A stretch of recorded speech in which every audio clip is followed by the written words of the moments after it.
Nous en arrivons donc à la fin de la première phase du projet, qui consiste à évaluer l'étendue des réparations nécessaires, à effectuer toutes les inspections non destructives et visuelles pour nous assurer de bien savoir quels sont les endroits à réparer, et en parallèle à planifier et à mettre au point l'équipement qui permettra d'effectuer ces réparations. Nous allons donc passer à la deuxième étape, qui consiste à effectuer les réparations en tant que telles. Nous avons modélisé toute la structure du réacteur et même si nous avons déchargé le combustible, il reste encore dans le réacteur plusieurs structures internes qu'il faut vérifier. Donc, si l'on regarde vers le haut du réacteur, nous avons préparé une réplique d'un cadran du réacteur afin de simuler les réparations que nous devons pouvoir faire. Voici la réplique. Elle représente en grandeur réelle les dimensions de la partie à réparer. Vous avez ici la paroi de la cuve et ici l'anneau qui se trouve derrière cette paroi, sur lequel nous avons détecté la corrosion. À l'intérieur du réacteur se trouvent certaines structures. Nous avons ici des godets au bas des divers canaux de combustible et autres composants. Ici, une plaque thermique boulonnée au fond de la cuve. La brèche est en elle-même relativement petite.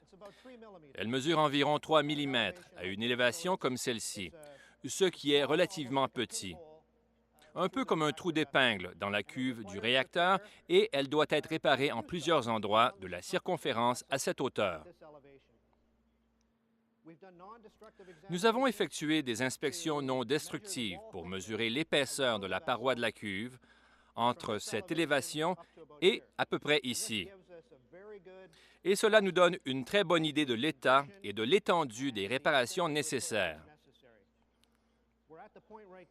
Nous sommes maintenant en train de terminer l'analyse des inspections non destructives, ce qui nous permettra de déterminer les endroits précis et le nombre exact de réparations nécessaires.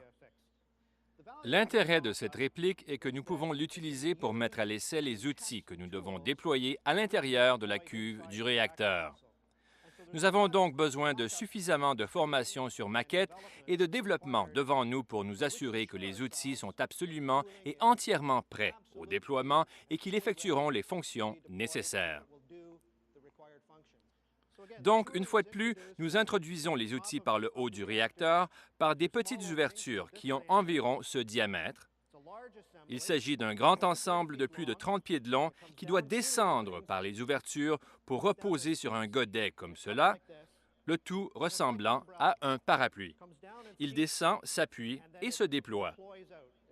Il s'ouvre comme un parapluie avec des bras sur lesquels se trouvent les outils qui entreront en contact avec la paroi interne de la cuve. Nous allons travailler avec des entrepreneurs qui mettent au point les outils et nous les testerons dans des maquettes, dont une pleine échelle, afin de former le personnel et de montrer que tout l'équipement est en mesure d'effectuer les réparations nécessaires. Il y a toute une équipe pluridisciplinaire qui s'active à ce projet pour remettre le réacteur en service. Il s'agit là d'un effort de calibre mondial pour réparer cette cuve le plus rapidement possible et nous faisons intervenir l'expertise de tous ces groupes afin de résoudre ce problème et de progresser aussi vite que nous le pouvons dans le but de réparer la cuve en toute sécurité.